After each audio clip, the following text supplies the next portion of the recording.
Good afternoon, everyone. Is it? Okay. Welcome to the great debate.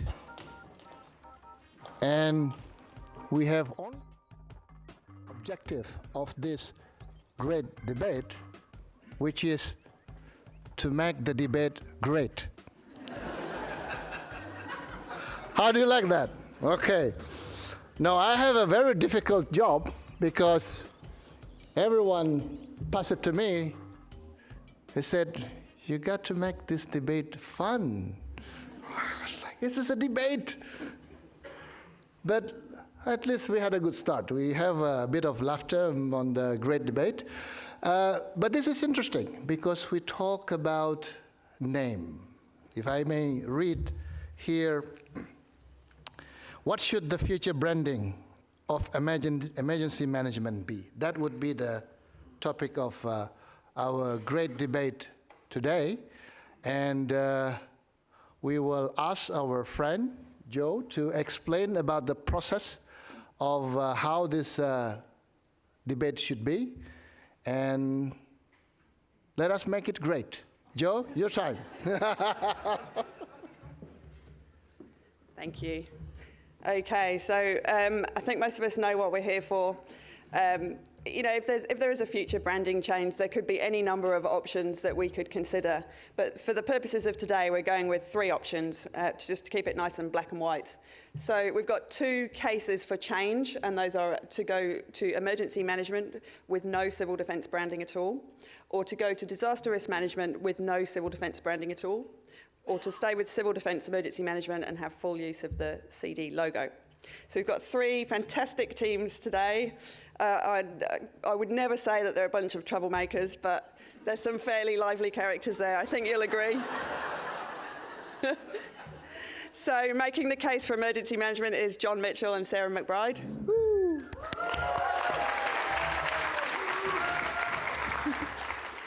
Making the case for disaster risk management, Dan Neely and Jane ROVINS. And the case for civil defence emergency management, Allan Wilson and Shane Briggs. So we've taken a bit of liberty with debate rules, well, first and foremost because we don't have a proposition and a negative or an argument. So we'll have a first vote in a moment, so get your pigeonhole voting up and ready. Just to form a bit of a baseline about where we are before we've heard anything else.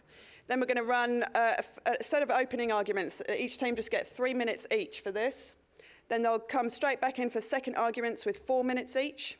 We're then going to have a big debate from the floor, and I'd really encourage you to get involved here. So there's either you can fire off questions and comments via Pigeonhole, or we'll have, we've got a couple of fixed mics, and we'll have some roving mics.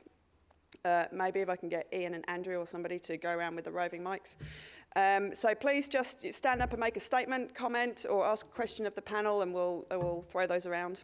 We'll come back for third and fourth arguments from the teams, and then we'll sum up and have a final vote. So in terms of voting, we're using Pigeonhole. It's got a pretty cool poll facility on there where you can see the lines moving up and down, and we'll flick it over to that in a minute. You get 1 vote each. You can change it at any time, and you can change it repeatedly. So maybe there's some tactical voting there. So the voting screen will remain open on your smart devices, but we'll take it down for the duration from the main screen, and we'll just bring it up again at the end. So we'll make a final call for the final vote at the end. In terms of the debate from the floor, yeah, I think I've been through this actually, just to ask questions online or from your seat. Feel free to suggest alternates to these 3. We're not going to include them in the vote, but you know, just for the record, we'd like to know. There are a few rules. So teams must not offer compromise options, particularly the case for change. They're not allowed to use some, you know, I'll use CD in a limited sense. Only the CDEM team can use CD. We're going to strictly enforce the timing, and I've got a little irritating little buzzer that's going to go off after the 3 or 4 minutes. I've asked them to be respectful, and we'll see how this goes. No bad language. I can't be responsible for them. No shouting also, because you know what Americans are like.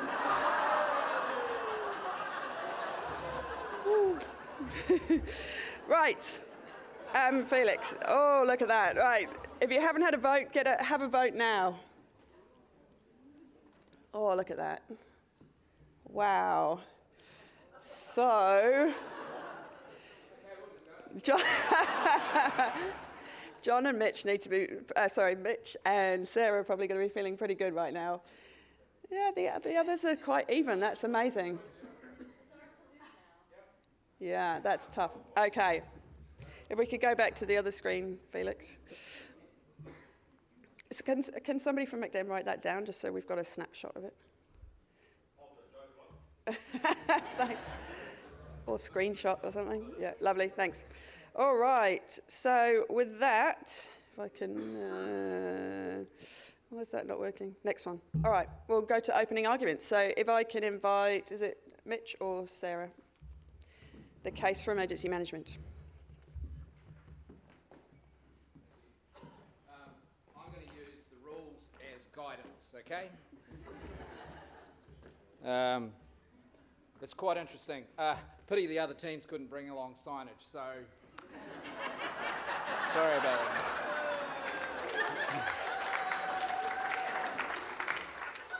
But, you know, a bit of planning helps. So I think it's a pleasure to be here in front of, well, what a group of people we've got here. I think it's really interesting if you just look around where people are from, the agencies that you are from, the parts of emergency management. We're not allowed to use swear words, so I won't use civil defence a lot. But this gathering would not have happened under civil defence. There would not be a multi-agency gathering like this, quite as broad as this, under civil defence, because of the narrow approach that it tends to take. But we're at a time when we have a director who is an emergency management professional and a minister who's intelligent, well-informed and engaged, probably the most I've ever seen in about 20 years or so I've been in this business. The case we're going to be putting today is that civil defence is not only past its use-by date, but that we should move with the international times, and that the brand has had a Trump-like wall effect on building resilience in our communities. So my increasingly learned colleague, Sarah McBride, will present irrefutable evidence for emergency management and against the 1950s era civil defence. We're not going to waste too much time on disaster risk management. It's no accident that defence has been retained in the title of this thing that we do, or endeavour to do. It came from, and Sarah's going to get at that in detail, from a defence background. A lot of people here, me included, have some degree of military background to what we do. It has influenced how we have structured what we do in the pursuit in future called emergency management. It has had a response focus to it. It still does. If some of you were around in the late 1990s, and you will remember that the legislation as it was first proposed was the Emergency Management Bill being considered by Parliament. It had been developed by a community of forward-thinking, proto-emergency managers, if you like, emergency service leaders, local and central government chief executives and politicians of all colours. The new legislation was intended to herald a considerably more risk management focused set of objectives and pursuits of comprehensive emergency management. Not civil defence, but emergency management. Even this central government budget announced last week by Bill English used vote emergency management, including the funding to get this gathering happening here today and the increase in funding that's going to be coming to the sector in the next few years. That's vote emergency management. I'm going to ask you today to vote emergency management. Thank you.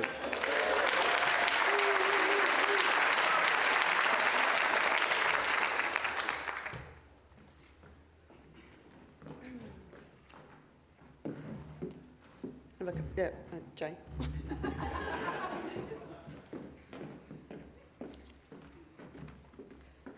Good afternoon. Mitch makes some compelling arguments, but I think I've got some that are better. So we're here today, Dan and I, to talk to you about disaster risk management. We are the Uber of disaster management. We answer to the community's needs and demands, we're cost effective, and we like to shake everything up. We like to challenge the status quo.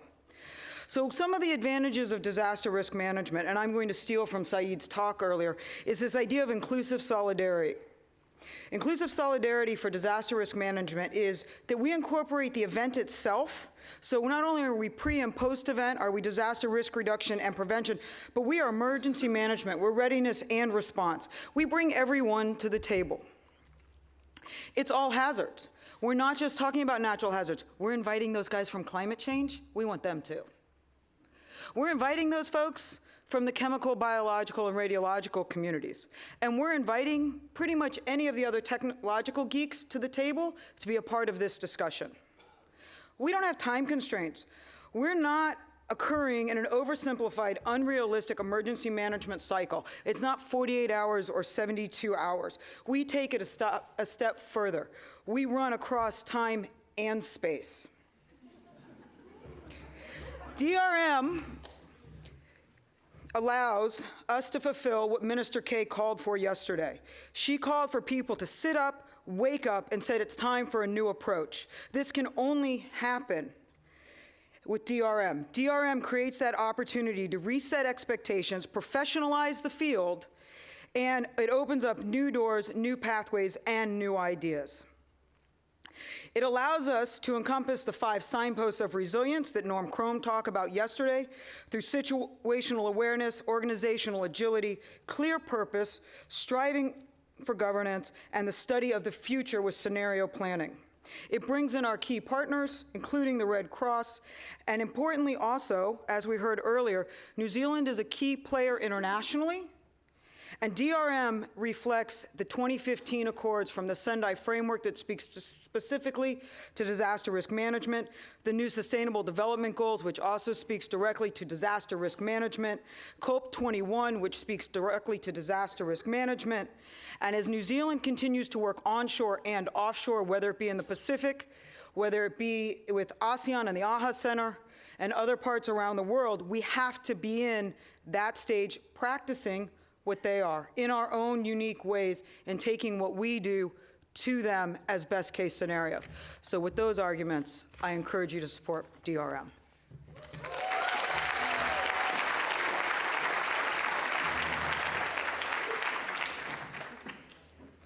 Didn't even get to do my buzzer. I just want to make note too, wasn't it you who claimed that we didn't have time to bring a banner? Sorry. We proudly brought ours with us. What surprised me is that no one's defined the topic yet, so I'm going to do that very briefly. Branding is not just about a logo, it's about your ethos, the values, the way you do things. And we already have that. We have the Civil Defence Act, we have the Civil Defence Plan, and we have the Director's Guidelines. Is Leonie here? Leonie, do you fancy rewriting the welfare guidelines? So I ask, why? Why would you want to change our branding? We have got penetration that other organisations would kill for. Our penetration in New Zealand is equal to that of Air New Zealand and Nike. We've got longevity. Okay? The brand has been around for a long time. How many brands have got established in 1842? Well, it's not quite that old, but you get the point. We've been around for a long time. Longevity is good. Trust me, I know about such things. We're adaptable. Darwin is often misquoted by saying that it's the fittest who survive. It's not actually true. I'm paraphrasing as well, but what he did say, it's the adaptable who survive. And civil defence has shown its adaptability by starting in post-World War II and now into the fantastic institution we are now. Admittedly, lots of folk don't know exactly what we do. So why would we spend a fortune, and it will cost a fortune, okay, to change something that already works, when we could spend that money wisely, okay, in education? Change will be a massive government project, and we all know governments do not do big projects well. The only big project they do well is elections. If they want to put the money and the time into an election and spend that money in education about what civil defence does, problem solved. You want to say a bit more about costing? Yeah, absolutely. So looking at the cost, our conservative estimate for changing our brand would be $10 million. And that's a lot of money we could spend on other projects. Exactly, and what has the public told us about change? They don't want to spend lots of money on a new identity or a new logo. They want to spend that money on making a difference. Exactly, and there's the point. Look, I think when we talk about that cost, we look at some of the organisations. I mean, single organisations spend over $1 million to change their brand. When we look at some of the corporates, spending $8 million to change a brand for 43 stores. In fact, every civil defence organisation is a shopfront for civil defence, and therefore we have numerous stores and a hell of a lot of cost. But we're not being unrealistic, because Shell New Zealand, when they changed to Z, spent nearly $30 million to change their brand. So this is money we can better spend. And when we think about our brand recognition, the civil defence name and the civil defence logo in various forms is used currently in 18 countries. 25% of New Zealand are immigrants. Very good. So vote for the status quo.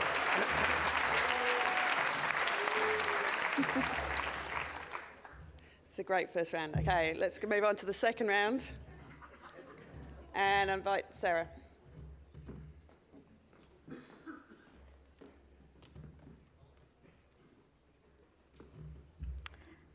Hi, everybody. I'm Sarah McBride. I'm with JENNA Science and GeoNet. I just want to thank you all here for a great and passionate debate. Welcome, my fellow Americans.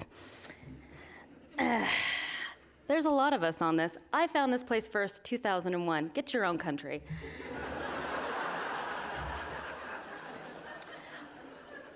I am here to talk about the research perspective and communication. My PhD is actually in communication research and branding and effective communications.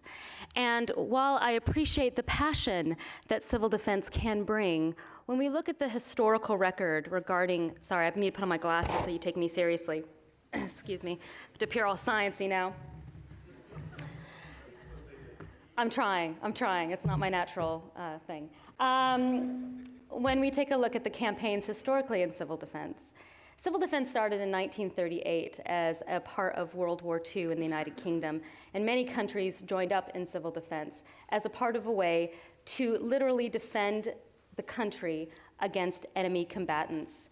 It was later retooled in the 1950s and 1960s as a way to deal with Cold War issues. However, researchers back then and now argue that it has had very detrimental effects regarding these types of campaigns. Fear, as we know, does not create behavior change. And showing people pictures of hydrogen bombs underneath civil defense campaigns, it's not persuasive. It wasn't then, and it isn't now. Now, I realize we have changed, but we also have to deal with a legacy from civil defense. And that legacy is not a good one. And it is not effective, according to the research that I have done.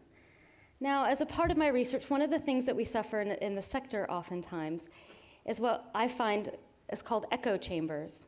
We create communications that we think are amazing. We, as a community of engineers, scientists, some of the most brilliant minds I've ever met, we develop materials that we think are influential and persuasive to communities to prepare. However, when I did my analysis on materials created for Canterbury in the 2000s, I found that they were written for 24-year-olds.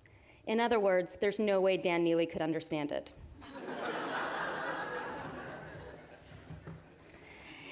If I was going to summarize my argument here regarding the brands of emergency management has followed civil defense and has developed. Indeed, it is what we see now, the future of emergency management. It is a part of our brand. Someone can get a master's degree in emergency management, but they cannot get a master's degree in civil defense or in disaster risk management, even though I have a certificate in disaster management. So, yeah. If I was going to summarize here, and you use brands as people,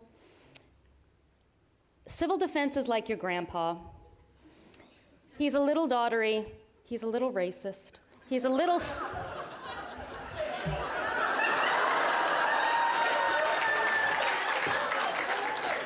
He's a little sexist, and he shouldn't be in control of the country.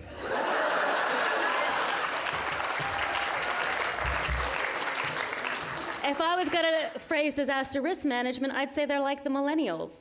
They're untried. They don't know what they want to do. They want to include everybody, but they have no plan to how to do it. And nobody knows yet who they are, and they don't have lasting power. Emergency management, born in the 1970s, like Star Wars. It's a classic, but yet it's young enough and sprightly enough to be agile, pick up new skills, and bring along everyone for the ride. Thank you very much.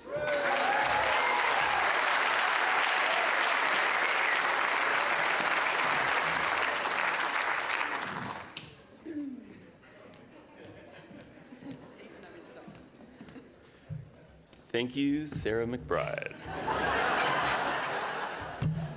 Good afternoon, everybody. My name is Daniel Neely, and I'm part of the team at REMO. Thank you for the kind comments, and thank you guys for coming out today. So I guess I'd open up when Mitch talked about and made the Trumpian reference to a wall. I think that's actually quite relevant, because this is actually an opportunity to make the sector great again, right, by going with DRM. And if that statement is slightly offensive to you, it's because words matter, right? They frame meaning and they frame understanding both within a sector and by the end users and the public participation that we try to engage with. And I've been working in this sector for 7 or 8 long years now. And with regard to civil defense, when I first got here, the very first question I started asking people was, who are we defending ourselves against? Exactly, right?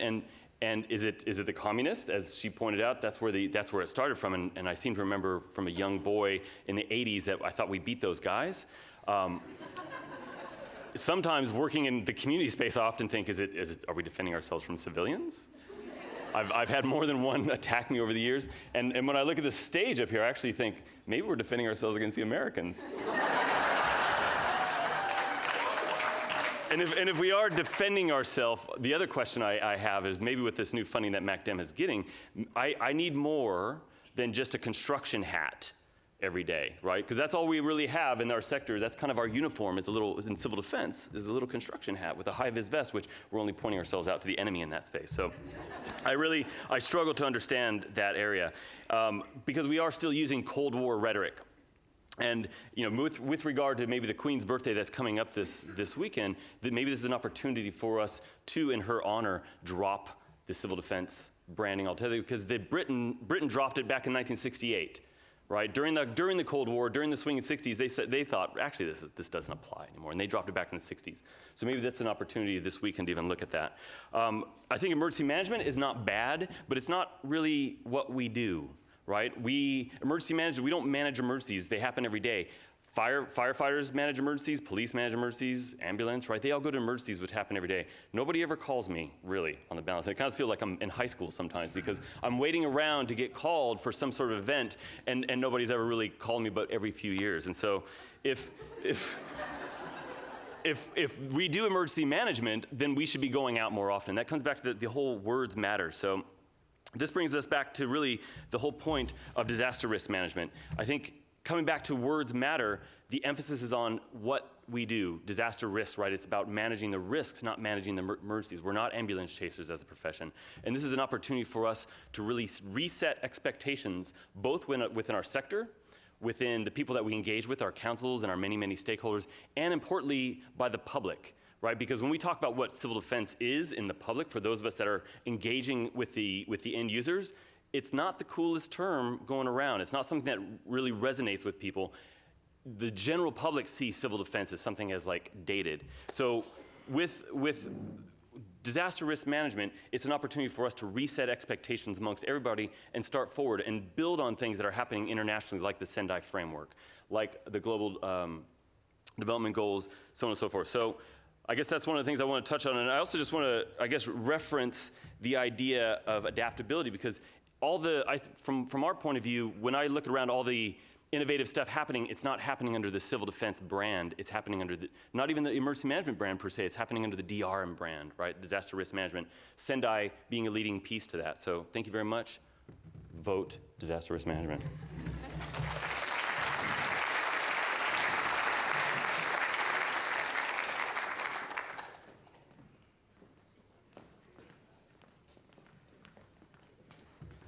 There was a couple of interesting points there, and actually, I'd like to actually thank you, Sarah, for your talk about Star Wars, because now I finally figured out where your logo came from.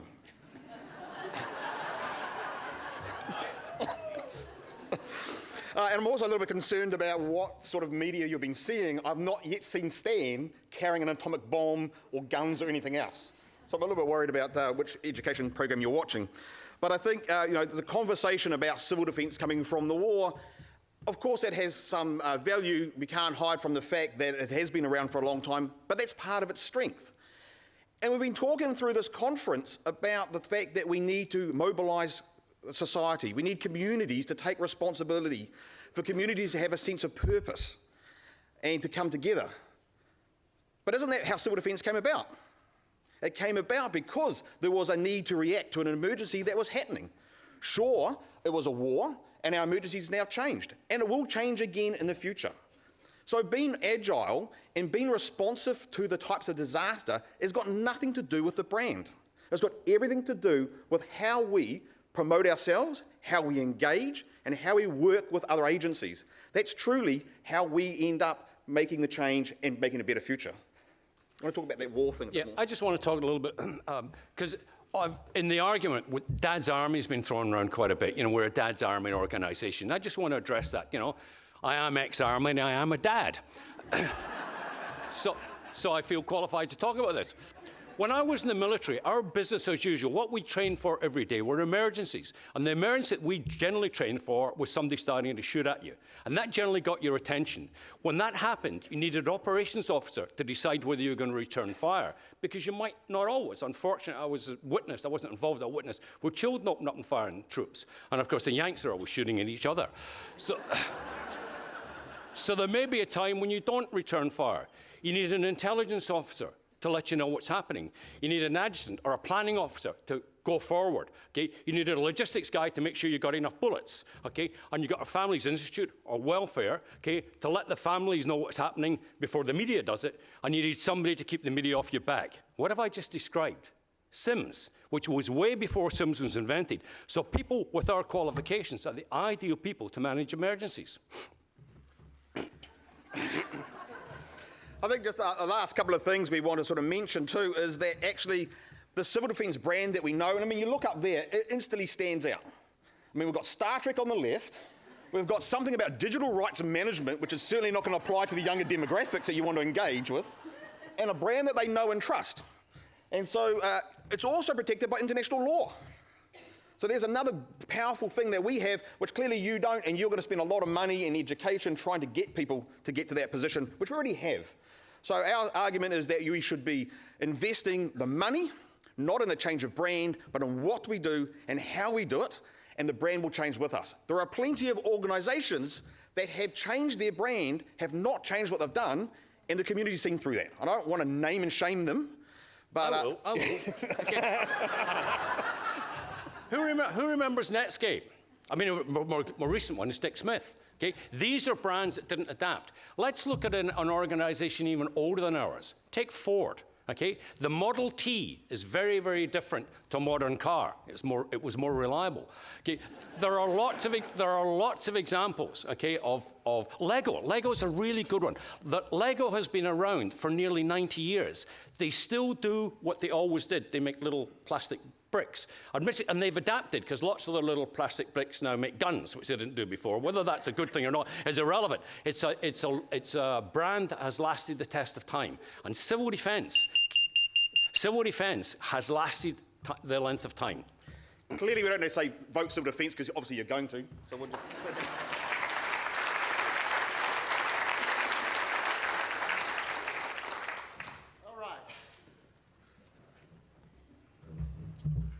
Well, that was fantastic. I should be part of the team, I guess. It's more fun.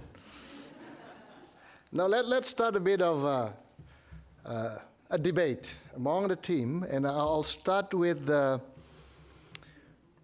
like okay, now if you debate better, then this will be up and down. Or if you have a good relationship with the moderator, we can arrange the number a bit.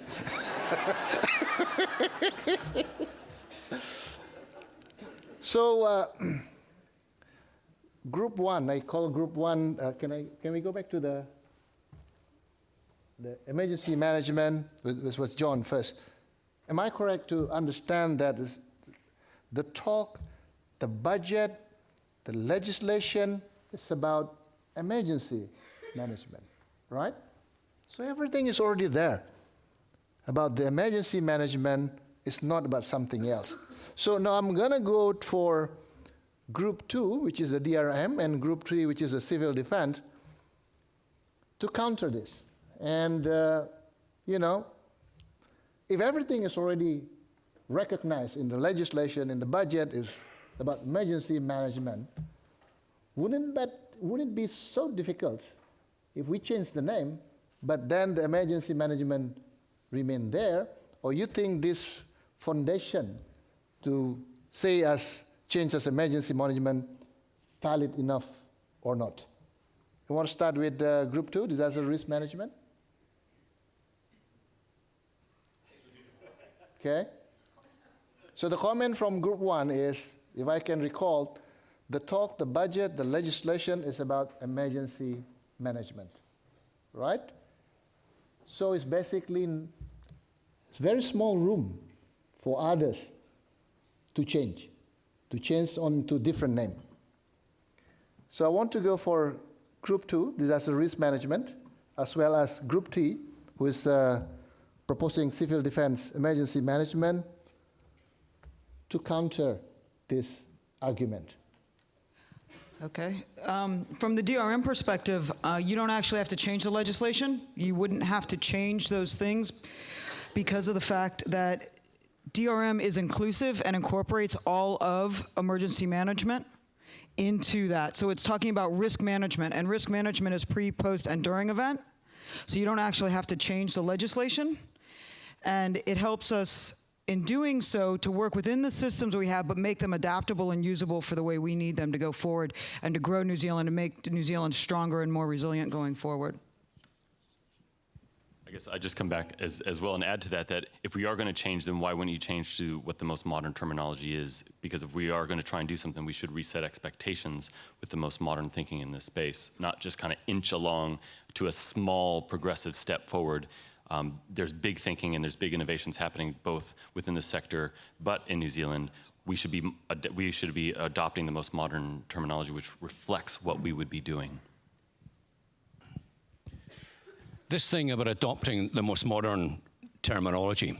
The Astronomical Society, they still keep their photographs in glass plate because it's the most resilient and it's the most reliable. Technologies change. Civil defense, we don't have to change any legislation for civil defense. It's called the Civil Defense Emergency Management Act. If we go for the DRM, you are going to have to change the legislation because it wouldn't work otherwise. So I think that there is no good argument for actually changing the name. But as I say, if you're going to change the brand, it's more than just changing the name. You're actually changing your ethos. Okay. And those astronomers show those pictures on digital prints nowadays, right? Just pointing that out. All right, now I'll go start to bring the case of the Group 2, which is the disaster risk management at the beginning, Jane. You tend to say that by having disaster risk management, it opened an opportunity to bring everyone. It opened an opportunity for a new approach. It's like everyone get involved, and people out there in the global stage talking about disaster risk management. That's what I got from your statement a bit. Now, I'm gonna ask Group 1 and Group 2 about what do you think about this statement? So does it mean that if we choose as a emergency management that we are very much outside the global reach and we just stay in New Zealand not being recognized? And also for the Group 3 with the civil defense emergency management, the whole world talking about disaster risk management, would that be a space in the global for the name of the civil defense and emergency management? Or even for the group 1 and group 2, if we use the terminology emergency management or civil defense emergency management, whether that inclusive enough to bring different stakeholders together to do the thing is jointly and inclusive. I'll go with the group 1 first. It was really interesting seeing, thank you for that, Said, the presentation from Red Cross this morning, suggesting that their objective is to do disaster risk management. But then you hear what they intend to do is a subset of disaster risk management. I think disaster risk management is aspirational. It has been agreed to, New Zealand has signed up to something like that. The term is, though, not disaster risk management. It's the Sendai framework for disaster risk reduction. So if we're going to use some aspirational terminology for what we do, we should use that term. But in the meantime, people have become familiar with emergency management. And I used the most reliable source of information for much of what I do these days. I asked my 19-year-old son last night. And when we talked about what civil defence was, it was exactly what SARA's research and research the Ministry have done recently has found that, yes, people recognise the brand of civil defence. They have no idea what it means. There's a mythology around it as to what it is. It's not just it's not just that there's Dad's Army connotations to it. There's a myth that there is this reserve army of people and resources there to meet the needs of the community. It is not generally about communities doing that themselves. That is comprehensive emergency management. Disaster risk management is bigger than that. Disaster risk reduction is certainly bigger than that. We can make the change readily towards emergency management and make a significant change. We lost an opportunity after 2002, in 2002 when the legislation was adopted, to draw a line under the change from a response focus to the comprehensive approach that the current Act very clearly articulates. And we don't need new terminology yet to do that. Emergency management is enough. Thank you. Thank you. Group 1, want to comment on this one? Civil defense emergency management. To be honest, I can't really argue a lot with what Mitch said because actually he's just argued our point. And that civil defence emergency management already exists. That is the name, and whilst some people may not understand what it delivers, changing the brand isn't going to make that any easier. You're just going to add more complication. We can spend our time and our resources and effort actually ensuring that we better educate people about what they need to do. Yeah, and looking at going back over the same argument, looking at the cost that it would take to change the brand. I mean, what Mitch is saying is nothing to do with the brand. It's about education. Okay? And quite honestly, the education program we've got, Get Ready, Get Through, with some minor celebrity on television once a month, is just not going to cut it. Okay? What we need is a serious educational policy. Okay? And if we spent the money that is budgeted, if we're going to do a rebranding, if we spent that money in education, then that's going to be money well spent. And the last point I want to make about that is I'm a little bit worried that a lot of the agencies here seem to be undervalued by other teams because they're saying that actually civil defence emergency management is not inclusive. So I'm questioning, how did you get here? Considering it's a civil defence emergency management led conference. Oh, did you not read to the bottom? Did you just scan the top? Oh, you just got to do the snip of the headline. And that's why you don't understand what civil defence can do. All right. Now, very good. Okay, now let's go for the statement of from the group 3 or the civil defense emergency management. I repeatedly hearing that why change? It is costly. It will cost millions of dollars, the branding, rebranding, educating it again, and if it is, if it is not broken, why fix it? And we better spend the money for education instead of the brand. I was thinking the other group might think that, yeah, that money for education also can be used educating for the new brand. So, but let's say from that statement, would that be valid enough for the group 1 and the group 2 that we should not change the brand because it costs a lot of money, and the current brand is already good enough. Would the Group 1 and Group 2 comment on that? I'll just make a brief comment and then Sarah can take that. No, you go. So, thank you. It's interesting that we had the CDM team suggesting that the brand works and that there's a need to change. There's no need to change. The Get Ready, Get Through program has had something like $20 million spent on it, I think, over the last 30 years or so. That's almost a flag. Almost a flag. It's had less change. The change in preparedness in the community has been below the margin of error throughout that time. There have been events that have occurred that have increased preparedness, and civil defence tends to take the approach that preparedness is resilience. It's not. We need to look at a more community-based approach that's enabling communities to do things rather than the very top-down approach that I heard the CDM team suggest. It's not all about response, it's about enabling communities and businesses and government agencies. Who do you trust?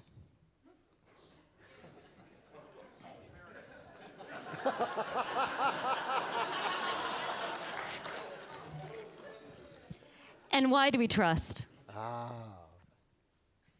We trust people that are like ourselves, people who we can relate to, people who we want to have a beer with. One of the biggest stumbling blocks we have regarding the name civil defense, and the research is really clear on this, is that we aren't people you want to invite to your cocktail function. We're not someone you want to have beers with, because we talk about scary crap all the time. Now, the point of this is that when you're talking about brands, this is who you are. This is who the person, do you want to have a beer with us? Do you want to have a beer with the civil defense guys? I kind of do, actually. They're kind of crusty and funny.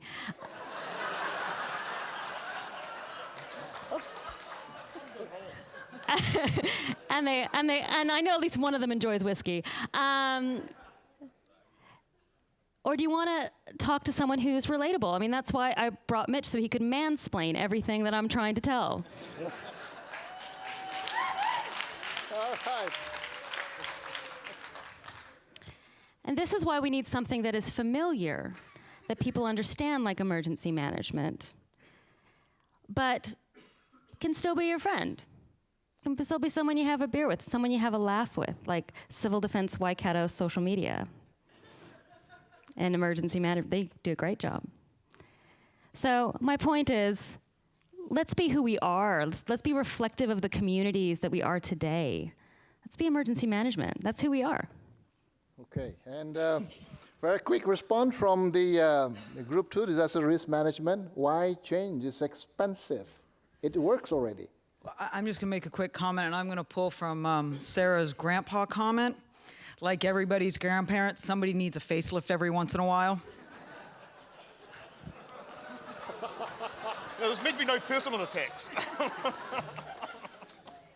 Quick poll, quick fun poll. Who are our local council civil defensers, emergency management people here? Raise your hand if you work in council civil defense. Let's be deadly honest here, right? Objection, leading the witness.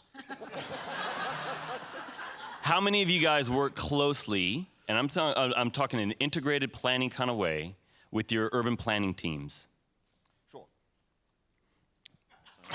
Okay, well, how many of you work very closely with all your community organizations and community development teams? Remember, this is as much about you as it is about us. Yep. Vote for yourself. So this is some of the work that we can be doing. One of the common frames, though, that we often hear is we're not taking it seriously, and this is the part I'm actually wanting to get to from you. Are we taken seriously sometimes within our own councils?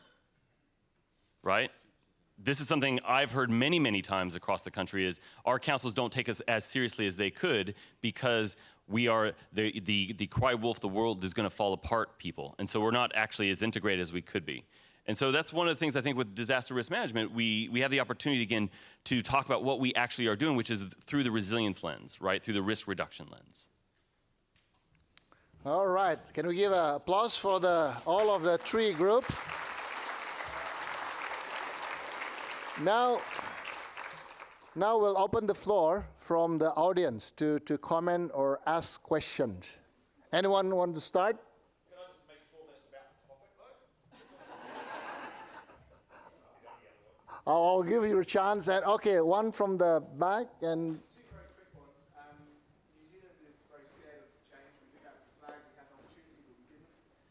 Secondly, very famously, was a disaster that occurred, and there was a youth in the background on the camera that had emergency management written down the side, and the member of public that was being interviewed said, "Where are civil defence?" And I think Vincent Northland, please correct me if I'm right, they've actually provided civil defence symbology for emergency vehicles to respond en masse to an event because civil defence is so recognised. Thank you very much. Yes, I'll take three for the first, and then each of you will respond. Yes, please. Civil defence has been around a long time, and pretty much on a daily basis when I'm out training with groups, I say to them, who is civil defence? And they never seem to know the answer to that. They recognise the actual term itself, but they've got no idea. So I say, when we declare a civil defence emergency, who takes the lead? And generally they'll say it's the emergency services. So although it's been around a long time, they don't know it. So emergency management, there's always parts of emergencies that can be managed, and not all emergencies are disasters. Yeah, I agree with what you're saying. Anyway, I agree with what you're saying. But what I'm saying is the brand will not fix that. I mean, Mitch picked up on that point about, the education program we've had, Get Ready, Get Through, hasn't worked. So what we need is a new strategy. But I think we can have a new strategy, and I agree we should have, but that needn't necessarily and should not entail a rebrand. Okay, can I go back one more question, and then perhaps the team will answer that during this the third segment, which will be provided after you for you after this. Anyone more from the audience? Yes, please. The comment about emergency services not being recognised as civil defence kind of highlights the fact that people don't realise that what we are doing is a whole emergency response and covering all of our response agencies. So it's quite clear that even if there is a brand, people don't recognise what it does. So you might as well drop it. Okay. Another point would be about the cost. In terms of education, if we're promoting a whole pile of new materials to promote what it is that we do, then why not change the logo in the background? We're already having to drop a whole pile of signage just from changes what the ministry's done anyway. Okay. So we stop it there. Can we go to the schedule, the time schedule?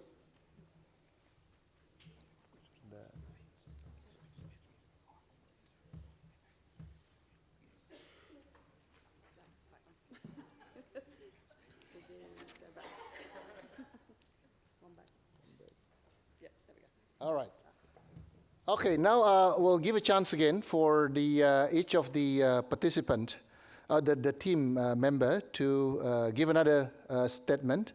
At the end, we'll have a vote. So now you got to see the development. You have seen other team convincing the audience about, their group is the most correct one for whether want to change or different change or not to change at all. I was at the beginning was thinking about if it's very difficult for you to change the name, and perhaps you can change the name into the AHA Center. So,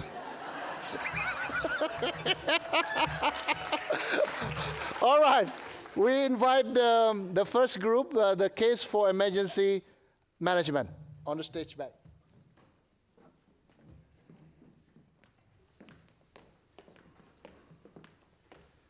So we've heard some interesting cases put from the other two teams. So we're here to rebut that now. It was interesting that DRM wanted to capture everything that everyone's doing. I've been to a few of the events where DRM and disaster risk management and disaster risk reduction have been the topic. It's a very useful process of doing so. It's highly effective in contributing to the economic development of the countries within which those conferences occur. And they're very effective at a high level. Below that, though, where the real work happens is where organisations within the countries and within the communities work to achieve the objectives that are set at that high level. In New Zealand, we are doing that within an emergency management framework. We've heard from the civil defence emergency management people some interesting arguments, particularly in relation to the cost of a change. I think the point, and it's underlined by the points made from the audience, that civil defence is just not cutting it. It is not having the effect in the community. In fact, with the work that SARA's done, we've found that it's having a negative effect in the communities. So it's not the cost of change and making up how much it might cost in terms of $10 million. I don't think it's particularly helpful. It's just a guess. We're better than that. And it has changed before, briefly. The sort of cost of change in a planned way, in a strategic way, would be much less than $10 million. It could be done effectively and efficiently. But the question is, what is the cost of not changing? Of not having a brand that communities and organisations relate to? We heard the civil defence team suggest that what's happened here today is because of civil defence. It has not happened because of civil defence. It's happened because there has been a change within government. There is a significant change within how this government approaches the risks that our communities face through the national security framework, a much more joined up and forward-looking set of arrangements. We have the nature's challenges, the change to how research is driven and focused to meet the needs of our communities. And we are seeing organisations respond to that. We often hear people talk about civil defence within agencies, but they really have no idea what that means.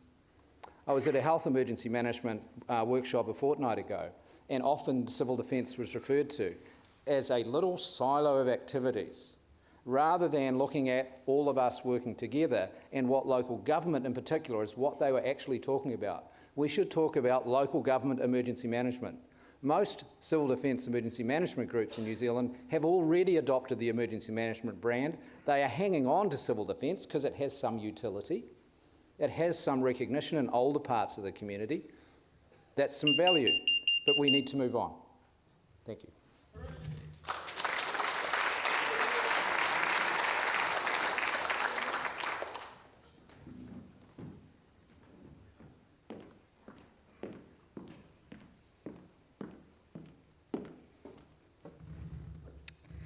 So let's take a pause for a moment and let's look at who some of our civil defense branding partners are out in the world.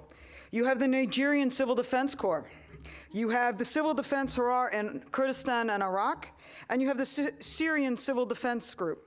I don't know about you, but I would not call these groups highly adaptable, nor would I call them highly likable. So I think you need to think about who you're keeping company with.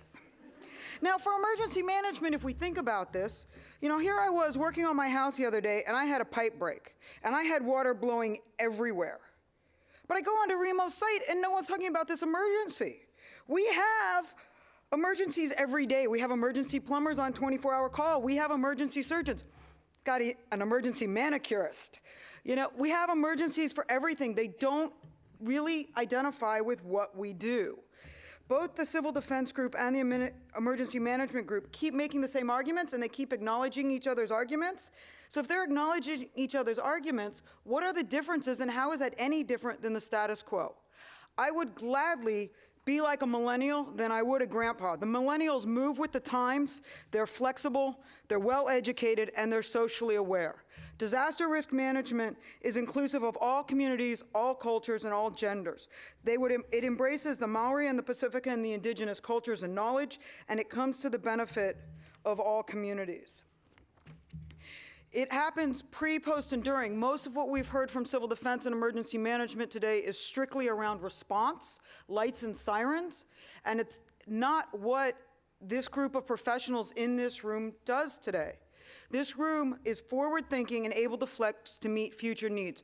We do citizen science. We do risk management through entire cycle of response. It's not unique to just right after the earthquake hits or right after the flood occurs. It's future-proofing for future generations. It's building the resilience that we keep talking about. New Zealand is progressive enough to have 2 of the 100 resilient cities, and it's doing great work, and it's great recognition for a small country, but it's doing that because resilient cities is part of disaster risk management. Academia and research, along with policy, international policy, supports this idea, and it allows for innovation and invention, and it provides for opportunity. We've heard several sessions today about new technology that's being used and way to use social media. Pigeonhole's been a great example. That's pushing the norm and pushing us out of our comfort zones, but that is where the future is going, and we need to do that. I'd also like to point out and remind civil defense that Netscape died a very painful death because it failed to adapt, and it failed to change, and ultimately went out of business. We cannot let that happen. The lives of our communities depends on us.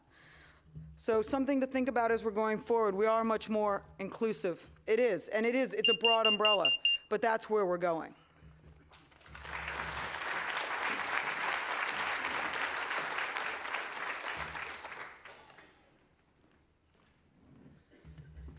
Firstly, I just want to maybe respond to a couple of those questions. In fact, Marcus, you made a valid point about people saw the emergency management truck and said, where is civil defence? So that tells us people do know what it is. Maybe not everyone. But I'll question, if I go and ask them, where is DRM? They'll be like, what? Where is digital rights management? If you ask them where emergency management is, they'll be thinking, oh, you're talking about the foreign emergency management. Are you thinking about that? So I think they already know what civil defence is. And I think we undersell the intelligence of our country in that they don't get that. It's also interesting, Kerry, you made the mention about the costs, but I think you've got to recognise it will be a double hit because the change is happening now, but the brand won't change instantly. That will be sometime down the track. So we're going to have to face that cost again. And lastly, I just want to go back to the comment that Jane made around the countries that use civil defence, but I know she picked a very select few. She forgot to mention Hawaii. No, but America is. So Hawaii uses it. And also places like Switzerland, Sweden, Ireland, Finland, Norway. So it's not actually just a matter of choosing so a whole range of countries, and that's the beauty. So we talked about these 25% of our populations are becoming immigrants, and we're going to need that as New Zealand's population continues to decline. Then there's some recognition that we already have amongst those people. I'll hand over to... Thanks. I just want to go back a little bit to Mitch's comments about cost. As I said before, this is a major project. If you look at the major projects that the government have been involved in, INSIS, EMIS, NovaPay, all of them highly successful and come in well under budget. Yeah, right. Okay. So changing the brand is, it's government, for God's sake. It's going to cost a fortune, and it's going to be ineffective. What we need to do is educate. Let me give you just a local example. Grey District decided they got a new manager, and she was going to change the world, and decided that we needed to rebrand, and we're going to change our ethos, and we're going to become much more friendly and snappy. So it cost, I'm not quite sure the total cost. It was several $100,000, okay? And we changed the brand. We changed our logo. I did a straw poll just before I came here and went around to the consent people and said, what are you doing differently now than you did before the change of brand? And they said, absolutely nothing. We're doing exactly the same. And what I'm saying is, if we change the brand, we're going to end up doing just the same, okay? What we need to do is become more adaptable. What civil defence needs to do, it has proved its adaptability by lasting for so long. So it needs to become more adaptable. And I agree with absolutely everything Mitch has said. These are the things we should be doing. And Sarah, we need to increase the inclusiveness. And I think this is a very good example of doing that. Just one last thing before the bell goes off is that if we bring it back to welfare, I've got one final concern, which is if we take away civil defence and the brand, what happens to Stan? Who wants to be the person that euthanizes Stan?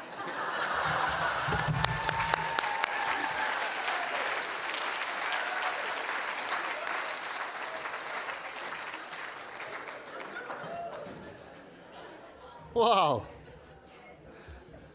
At least until this part, we achieved the fun part.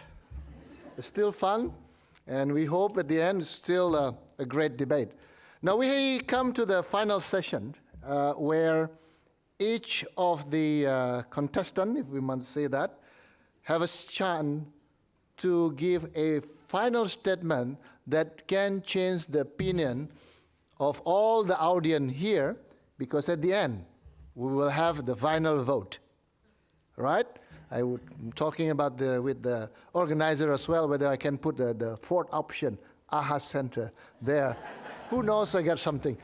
All right, so let me invite again the case for emergency management, and then followed by the case for disaster risk management, and then the case for civil defense emergency management. Group 1, please.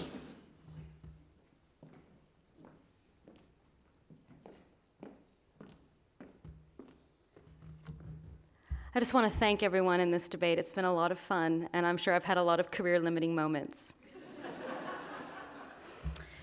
Ultimately, the decision about what we change, it's not about the people who sit here in the room, even though we're the ones voting today. It is about what our communities expect of us. There are a lot of people who emergencies affect who are not in the room.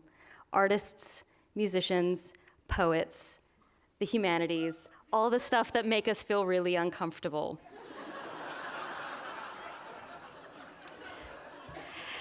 And speaking of uncomfortable, I would like to take it to a next level.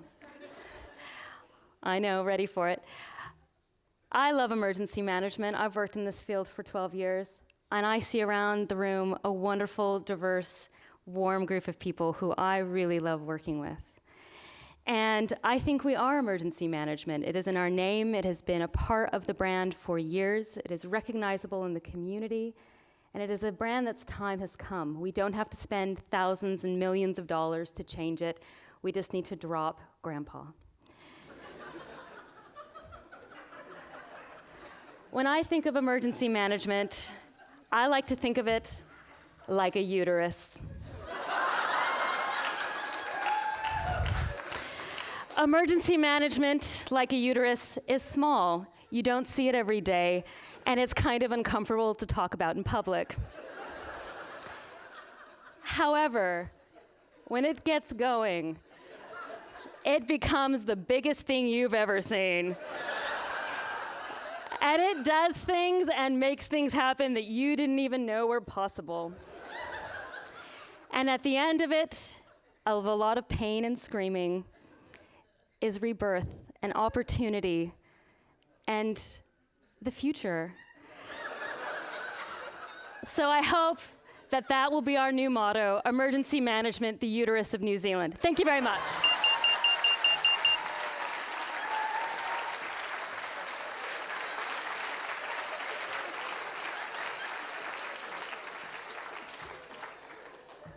Americans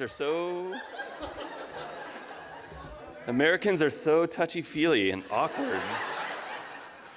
Just let me respond to a few points here. Allan pointed out that, well, let me actually address Shane first. Shane said who wanted to be the first to euthanize Stan. I think any of us would be happy to euthanize Stan after he's been worn about 20 times and smells so badly. I think we've all smelled that thing. Allan pointed out that CD should adapt to a name, to adapt to the environment, but I would actually put CD should actually adapt to a name change.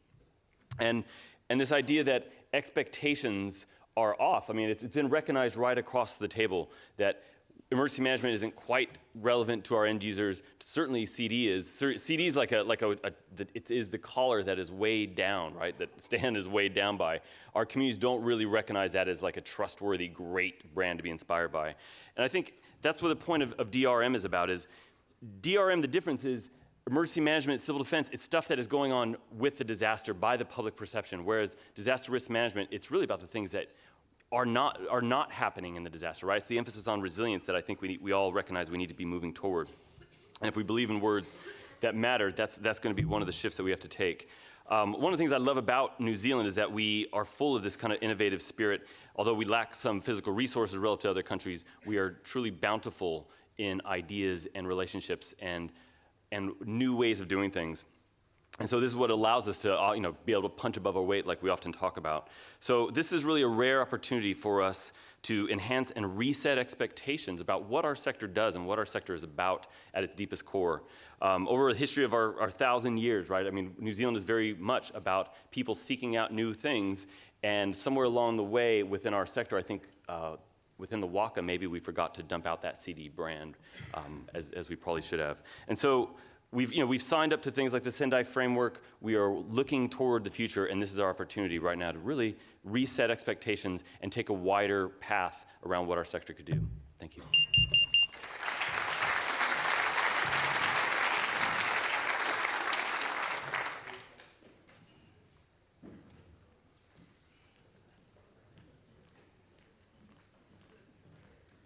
I'm really interested in this uterus idea. Yeah. Now, if I understand correctly, this is a rebirth, okay? And a rebirth needs a father. Is that going to be the grandfather? But the other thing no one's touched upon is civil defence in the state now, we are actually coming together. You know, after the decentralisation, and now we're starting to centralise and we're starting to pull together again. And what you don't want to do is create insecurity, okay? And change causes insecurity. You know, we're all feeling lovey-dovey and together. And I think this change, in fact, will be detrimental and it will make us feel insecure. Particularly after what Sarah was saying, I'm feeling terribly insecure. And we're not going to take up your full length of time because I think our argument's already been compelling enough. I think the key thing to remember is this debate was not whether or not we need to change what we do. It's clear that we do need to. That's why we're all here.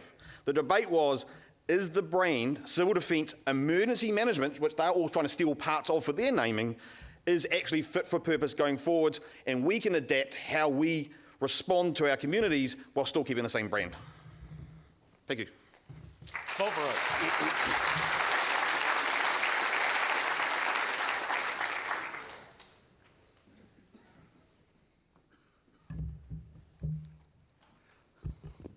Became more and more interesting. So you set for the final voting, final vote. We got 3 already. Whether you want to go for emergency management, disaster risk management, or civil defense emergency management. Ladies and gentlemen, let us vote. Okay, at this stage, you can still change your mind. So we got, oh, really changing. We got civil defense emergency management for about 21.2, 21.2, and going up 22. Emergency management is about, okay, 51, 52. The number's a bit dancing here. And disaster risk management, 26, or 27, 27 point, or 28. It seems like if I keep talking on one of that, the number is going up. At least don't let us lose the Star Wars. Okay, we see this number, and we have listened to all of the argument. Both have a valid reason for whatever the change or not to change. Everyone has a valid reason. And what is important for us today, that we got the debate and we got a different perspective on different name. Whether the question, the name is important, whether the question whether we change the name and it will change the performance, whether when we change the name it will change the reason of being of an organization. We have listened to all of that. You can still continue to change the vote while I'm talking. But this is the result at this stage. Again, it was not meant to be a decision process, if I've correctly understood this one.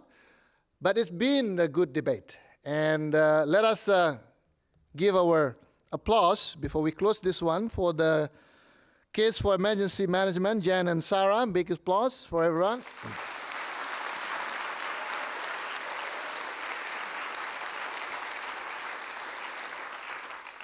And then for Disaster Risk Management, Dan and Jane. Big applause.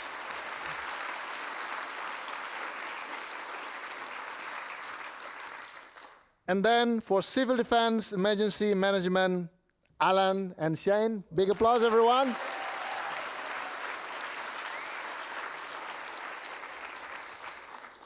And can we have a big applause for Joe as well here?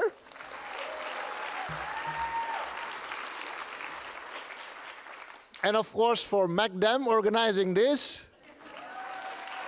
Sarah, Norm here. And finally, I want to say that we have achieved the objective. It was fun, and most importantly, it was a great debate. So big applause for all of you. Thank you so much. That hopefully end the session of the great debate. I'll turn over to Joe for the next announcement. Thank you so much for your participation.